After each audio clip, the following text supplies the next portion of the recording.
Challenge ಅದ. ದಯವಿಟ್ಟು ಎಲ್ಲರೂ ಕೇಳ್ರಿ, ನನ್ನ ಫೋಟೋನು ತಗೋರಿ, ವಿಡಿಯೋನು ತಗೋರಿ. ಏನ್ ಹೇಳ್ತೀನಿ ಲಕ್ಷ ಕೊಟ್ಟು ಕೇಳ್ರಿ. PSI ಸಾಹೇಬ್ರೆ, CPI ಸಾಹೇಬ್ರೆ, ಎಲ್ರಿಗೂ ಹೇಳ್ತಾ ಇದ್ದೀನಿ. ಯಾಕಂದ್ರೆ ಮಹಾಲಕ್ಷ್ಮಿ ಇವತ್ತು ಸಾವಾಗ್ಯದ, ನಾಳೆ ನಮ್ ಸಾವು ಆಗ್ತದ, ನಾಳೆ ನಿಮ್ಮ ಮನೆ ಕೂತಿಂದು ಸಾವು ಆಗ್ಬಹುದು, ಹೇಳಿಕ್ ಆಗಂಗಿಲ್ಲ.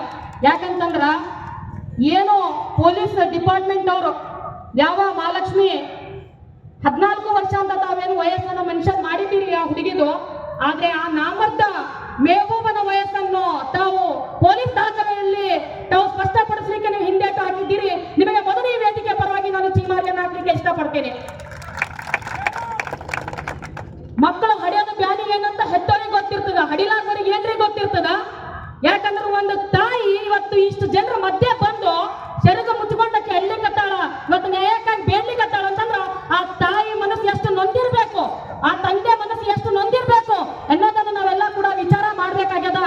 ಪೊಲೀಸರಿಗೆ ಈ ಮೂಲಕ ಒಂದು ಮಾತನ್ನು ಹೇಳಿಕ್ಕೆ ಇಷ್ಟಪಡ್ತೀನಿ. ಇವತ್ತು ನನ್ನ ಎಲ್ಲಾ ಸಮಾಜದ ಸಹೋದರರು ಬಂದಿದ್ದಾರೆ.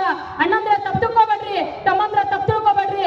ನನ್ನ ಸಮಾಜದ ಸಹೋದರಿಯರು ಸಾಕು ಆ ನಾಮರ್ಥ ಮೆಹಬೂಬನನ್ನು ತಂದು ಈ ವೃತ್ತದಲ್ಲಿ ನಿಲ್ಲಿಸಿ ಅವನ ಭಾಗವನ್ನು ಸಿಗಲಾರ್ದಂಗ ನಾವು ಎತ್ತಿ ಪಕ್ಕದಲ್ಲಿರುವಂತ ನದಿಗೆ ಒಗ್ಗಾಡ್ತೀವಿ ಅಂತೇಳಿ ಬಹಿರಂಗವಾಗಿ ಹೇಳಲಿಕ್ಕೆ ನಾನು ಇಷ್ಟಪಡ್ತೀನಿ. ಅದು ಯಾವ್ದಾವ್ದು ಕೇಸ್ ಮಾಡ್ತೀರಿ ಮಾಡ್ರಿ, ಅದು ಏನೇನು ಸೆಕ್ಷನ್ ಹಾಕ್ತೀರಿ ಹಾಕ್ರಿ. ನಾನು ನನ್ನ ಕುಟುಂಬದ ಪರವಾಗಿರ್ತೀನಿ, ಈ ನನ್ನ ಸಮಾಜ ಈ ಕುಟುಂಬದ ಪರವಾಗಿರ್ತದೆ. ಈವರೆಗೂ ಕೂಡ ನೇಹ ಹಿರೇಮಠ ಹೋದ್ರು, ಬಿಜಾಪುರದ ದಾನಮ್ಮ ಹೋದ್ರು, ಇದೇ ನಮ್ಮ ಪಕ್ಕದ ಆಳಂದ ತಾಲೂಕಿನಲ್ಲಿರುವಂತಹ ಸಹೋದರಿಯನ್ನ ನಾವು ಕಳ್ಕೊಂಡಿವಿ. ಇವತ್ತು ಜೇವರ್ಗಿ ತಾಲೂಕಿನಲ್ಲಿ ಮಹಾಲಕ್ಷ್ಮಿಯನ್ನ ಕಳ್ಕೊಂಡಿದ್ದೀವಿ. ಕಲಬುರಗಿ ಜಿಲ್ಲೆಯಲ್ಲಿ ಮತ್ತೊಬ್ಬಕ್ಕಿ ಬರ್ತಾಳ ನಾಡಿಗೆ. ಅದಕ್ಕೆ ಪೊಲೀಸರೇ ನೀವೇನೇನು ಕೇಸ್ ಹಾಕೋತೀರಿ ಹಾಕೋರಿ ಎಲ್ಲ ನನ್ನ ಮೇಲೆ. ಆದ್ರೆ ಆ ನಾಮರ್ದ ಮೆಹಬೂಬನಿಗೆ ಯಾವುದೇ ಕಾರಣಕ್ಕೂ ಕೂಡ ಬಿಡುವಂಗಿಲ್ಲ. ಒಂದು ಈ ವೇದಿಕೆ ಮೂಲಕ ನಾನು ಗಮನಕ್ಕೆ ತರಲಿಕ್ಕೆ ಇಷ್ಟಪಡ್ತೀನಿ. ಇದು ಇವತ್ತು ಒಂದು ದಿನದ ಪ್ರತಿಭಟನೆ ಅಲ್ಲ. ನೀವು ಅನ್ಕೊಂಡಿರ್ಬೇಕು ಬಂದೋಬಸ್ತ್ ಡ್ಯೂಟಿ ಬಂದೀವಿ, ಸಮಾಜ ವತಿಯಿಂದ ಊಟ ಹಾಕ್ತಾರ, ಮಾಡ್ತೀವಿ, ಹೋಗ್ತೀವಿ, ಮುಗಿತು ಒಂದೇ ದಿನ ಪ್ರತಿಭಟನೆ ಎಂಡ್ ಆಗ್ತದ ಅಂತ ನೀವು ಅನ್ಕೊಂಡಿರ್ಬೇಕು. ನಿಮ್ಮ ತಪ್ಪು ಕಲ್ಪನೆಯಿಂದ ಹೊರಗೆ ಬರ್ರಿ. ಈ ಪ್ರತಿಭಟನೆ ಪ್ರತಿ ತಾಲೂಕು, ಪ್ರತಿ ಹೋಬಳಿ ಮಟ್ಟದಲ್ಲಿ ಮತ್ತು ಪ್ರತಿ ಜಿಲ್ಲಾ ಮತ್ತು ಕರ್ನಾಟಕದಾದ್ಯಂತ ಇವತ್ತು ಈ ವೇದಿಕೆ ಮೂಲಕ ನಾವು ಕರೆಯನ್ನು ಕೊಡ್ತಾ ಇದ್ದೀವಿ. ಎಲ್ಲಾ ಕಡೆ ಈ ಪ್ರತಿಭಟನೆ ಆಗ್ಬೇಕು ಅಂತ ಹೇಳ್ತಿದ್ದ. ಇನ್ನೊಂದು ಮುಖ್ಯವಾಗಿ, ವಯಸ್ಸಿನಲ್ಲಿ ನಾನು ಬಹಳ ಸಣ್ಣಕ್ಕಿದ್ದೀನಿ, ಹಿರಿಯರ ಬಗ್ಗೆ ಮಾತಾಡಬಾರ್ದು. ನನ್ನ ಅಪ್ಪನ ವಯಸ್ಸಿನವ್ರ ಬಗ್ಗೆ ಜನಪ್ರತಿನಿಧಿಗಳನ್ನು ಆಯ್ಕೆ ಮಾಡ್ಕೊಂಡು ತಂದಿದ್ದೀವಿ. ಈ ಭಾಗದ MLA MP ಗಳು, ಉಸ್ತುವಾರಿ ಸಚಿವರೇ ಎಲ್ಲಿ ಕೂತಿದ್ದೀರಿ, ಯಾವ ರೆಸಾರ್ಟ್ ನಲ್ಲಿ ನೀವಿದ್ದೀರಿ ನನಗೆ ತಿಳಿತಾ ಇಲ್ಲ. ಎಲ್ಲಿ ಕೂತಿದ್ದೀರಿ, ಯಾವ ರೆಸಾರ್ಟ್ ನಲ್ಲಿ ನೀವಿದ್ದೀರಿ? ಆಗಿದ್ದು ಬೇರೆ ಬಿಹಾರದಲ್ಲಿ ಅಲ್ಲ, ರಾಜಸ್ಥಾನದಲ್ಲಿ ಅಲ್ಲ, ಮತ್ತೊಂದು ರಾಜ್ಯದಲ್ಲಿ ಅಲ್ಲ, ಆಗಿದ್ದು ನನ್ನ ಕರ್ನಾಟಕದಲ್ಲಿ, ನನ್ನ ಕಲಬುರಗಿಯ ದೇವರಿಗೆ ಎಂಬ ಏನು ನಾವು ದೈವ ಭಕ್ತರಾಗಿ ಮಹಾಲಕ್ಷ್ಮಿ ಪೀಠಕ್ಕೆ ಬಂದು ನಾವು ಶರಣಾಗ್ತೀವಿ ಅಂತ ಒಂದು ಪೀಠದಲ್ಲಿ ಇವತ್ತಿನ ದಿವಸ ಇಂತೊಂದು ಘಟನೆ ನಡೆದದ. ಇವತ್ತಿನ ದಿವಸ ಹುಡುಗಿ ಆತ್ಮಹತ್ಯೆ ಮಾಡ್ಕೊಂಡಾಳ ಅಂದ್ರೆ ಇಲ್ಲಿವರೆಗೂ ಕೂಡ ಇವತ್ತಿನ ಪ್ರೊಟೆಸ್ಟ್ಗೆ ಯಾರು ಕೂಡ ನೀವು ಪ್ರತ್ಯಕ್ಷವಾಗಿ ನೀವು ಬೆಂಬಲವನ್ನು ಕೊಟ್ಟಿಲ್ಲ. ಯಾಕೆ ಎಂಬುದು ನಮಗೆ ಪ್ರಶ್ನಾರ್ಥಕವಾಗಿ ಇದೆ. ಇದಕ್ಕೆ ಉತ್ತರ ತಾವೆಲ್ಲರೂ ಕೂಡ ಕೊಡಬೇಕು. ಇನ್ನೊಂದು ಗಮನದಲ್ಲಿರಲಿ ಪ್ರತಿನಿಧಿಗಳೇ, ನಾವು ಕೊಟ್ಟಂತ ಓಟಿನ ಭಿಕ್ಷೆಯಿಂದ ಇವತ್ತು ನೀವು ನಮ್ಮನ್ನು ಆಳ್ತಾ ಇದ್ದೀರಿ, ಸರ್ಕಾರದಲ್ಲಿ ಇದ್ದೀರಿ. ನಾವು ಮನಸ್ಸು ಮಾಡಿದ್ದೆ ಆದ್ರೆ ಇವತ್ತು ಏನು ಕಳೆದು ಹೋಗಿರುವಂತಹ ಸಹೋದರಿಯ ಕುಟುಂಬ ಜೊತೆಗೆ ನಾವು ಅವಿರತವಾಗಿ ಉಪವಾಸ ಸತ್ಯಾಗ್ರಹವನ್ನು ಕಲಬುರಗಿಯ DC ಕಚೇರಿ ಎದುರಿಗೆ ನಾವು ಯಾವುದೇ ಮುಲಾಜಿರ್ಲಾರ್ದೆ ಯಾರಿಗೂ ಅಂಜಲಾರ್ದಂಗೆ ನಾವು ಮಾಡ್ತೀವಿ ಅಂತೇಳಿ ಹೇಳಿಕ್ಕೆ ಇಷ್ಟಪಡ್ತೀನಿ. ಕೊನೆಯದಾಗಿ ಸಹೋದರರೇ, ನಿಮ್ಮಲ್ಲಿ ನಾನೊಂದು ಮನವಿ ಮಾಡ್ತೇನೆ. ನಾನೊಂದು ಹೆಣ್ಣಿದ್ದೇನೆ, ಹೊರಗಡೆ ಬರ್ಬೇಕಾದ್ರೆ ನನಗೆ ಭಯ ಇರ್ತದ, ನನ್ನ ಮನೇಲಿ ಅವ್ವ ಅಪ್ಪ ಬಿರ್ಬೇಕಾದ್ರೆ ನನಗೆ ಭಯ ಇರ್ತದ. ನನ್ನ ಸಮಾಜದ ಬಾಂಧವರು, ನನ್ನ ಸಮಾಜದ ಸಹೋದರ ಹಂಗಿಲ್ಲ.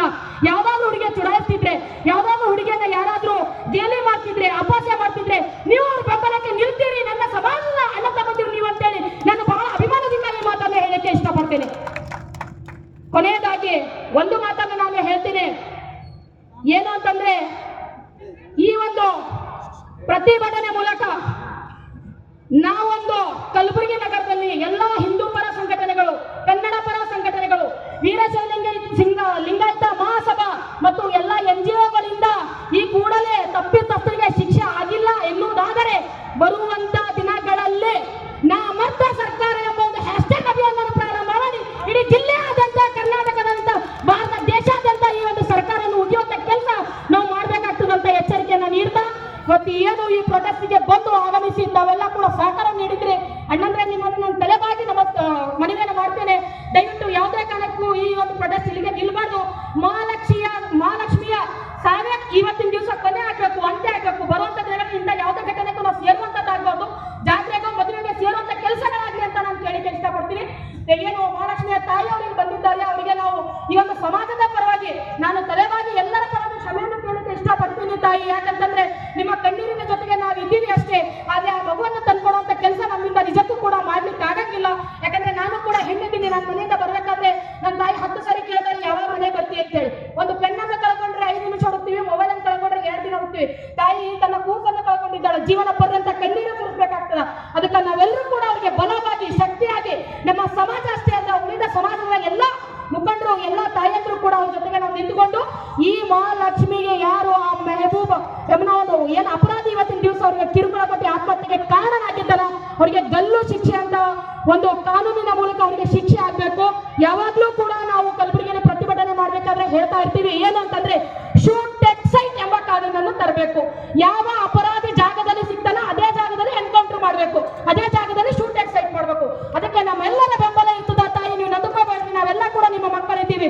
ಯಾವತ್ತೂ ಕೂಡ ನಿಮ್ಮ ಮಗಳು ಇಲ್ಲ ಅಂತ ಅನ್ನೋ ಭಾವನೆ ನಿಮ್ಮಲ್ಲಿ ಬರೋದು ಬೇಡ, ನಾವು ಭಾವನೆ ಜೊತೆಗೆ ನಿಮ್ ಜೊತೆಗೆ ಇರ್ತೀವಿ ಅಂತ ಅನ್ನೋ ಮಾತನ್ನು ಹೇಳ್ತಾ ಇವತ್ತು ಇಲ್ಲಿ ಕರೆಸಿ ನನಗೆ ಮಾತನಾಡಲಿಕ್ಕೆ ಅವಕಾಶ ಮಾಡಿಕೊಟ್ಟಿದಂತ ನನ್ನ ಸಮಾಜದ ಎಲ್ಲ ಅಣ್ಣ ತಮ್ಮಂದಿರಿಗೆ ಅಕ್ಕ ತಮ್ಮಂದಿರಿಗೆ ನನ್ನ ನಮಸ್ಕಾರ ತಿಳಿಸ್ತೇನೆ. ಬರೋ